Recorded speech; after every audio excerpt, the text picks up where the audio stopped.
There are moments in Destiny when Bungie hands you a toy so ridiculous, so outrageously tuned, that it redefines what a build can feel like.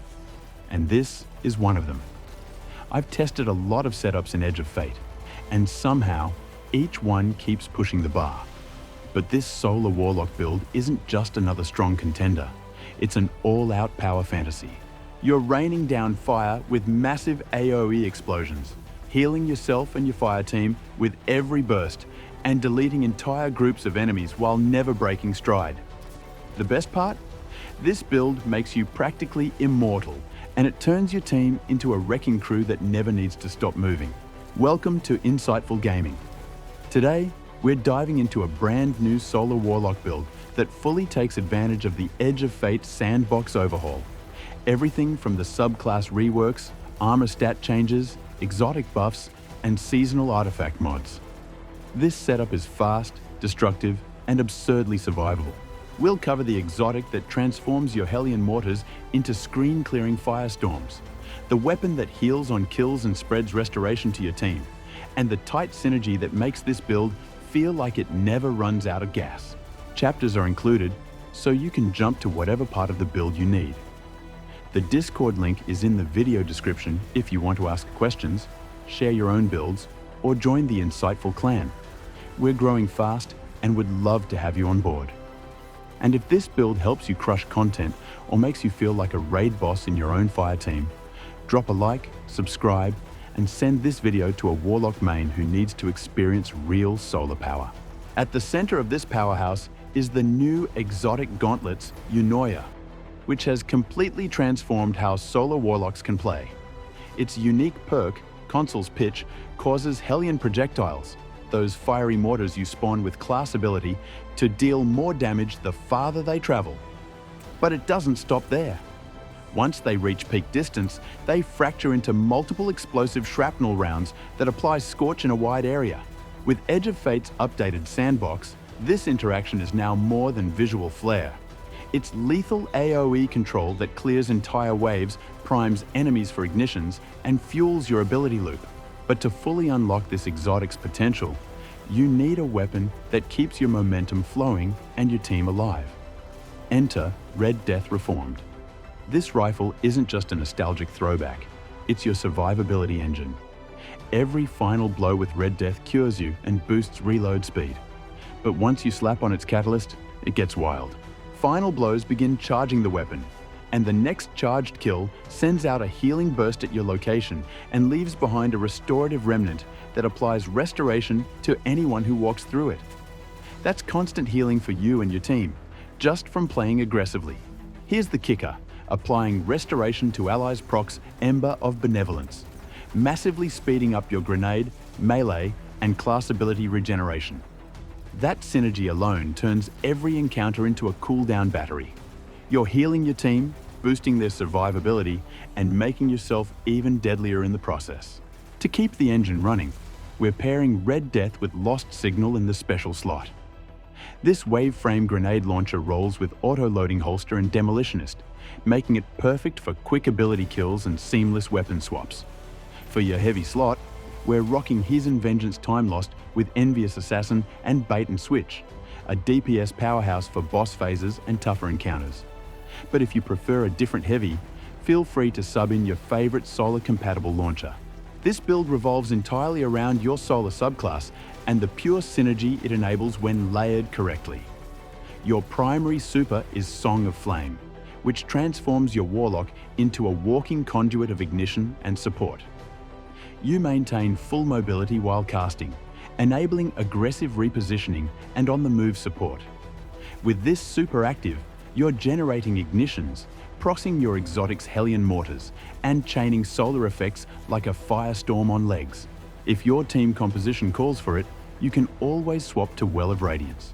It's still the strongest panic button in the game, and provides immense value in raid DPS phases or Grandmaster content.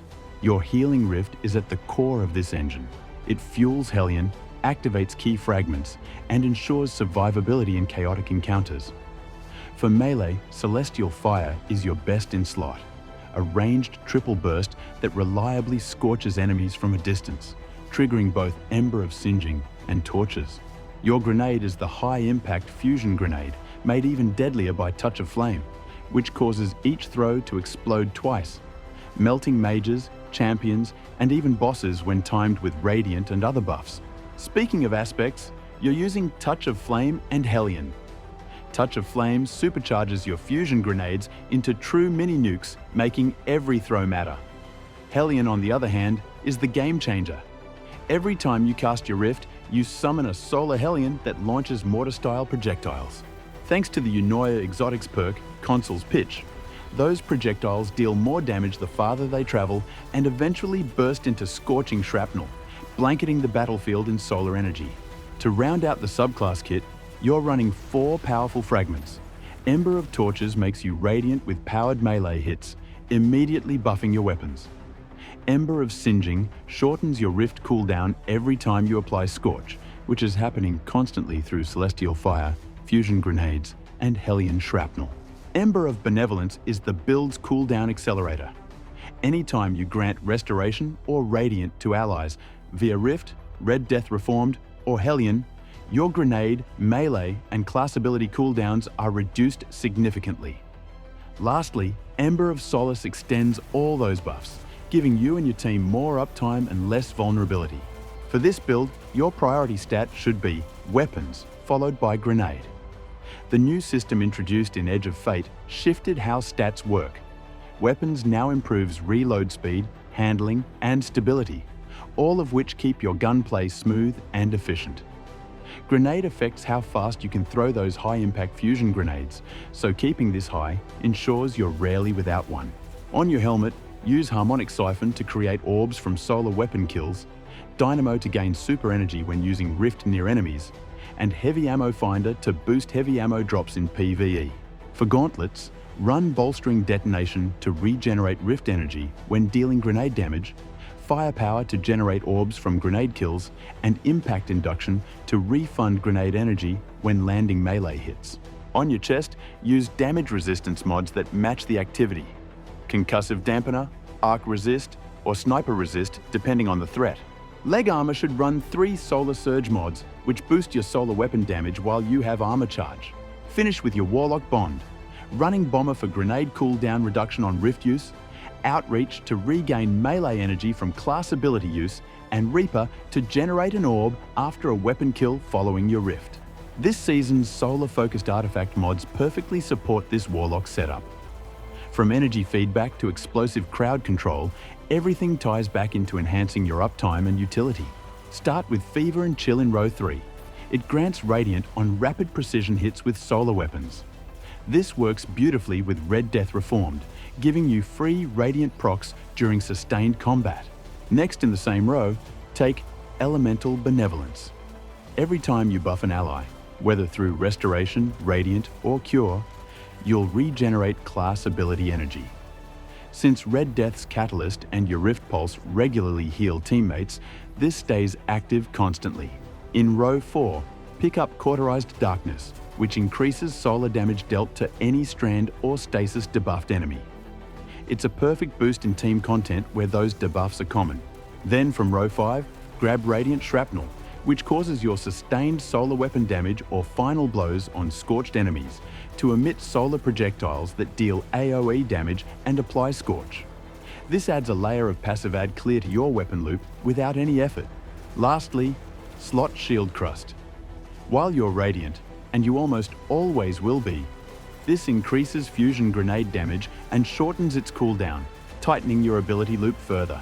Together, these mods reinforce your healing output, weapon uptime, and ability regen, turning your Warlock into a true solar engine. If you're looking for a build that melts rooms, keeps your whole fireteam alive, and makes you feel like a walking supernova, this is it. With Red Death Reformed, Eunoia, and Season 27's artifact mods, you're not just surviving, you're dominating. Chapters are included so you can revisit anything, anytime. If you found this helpful, hit like, subscribe, and share it with a fellow Warlock. Our Discord link is in the description. Drop by and say hello. Thanks for watching, and I'll see you in the next one, Guardian.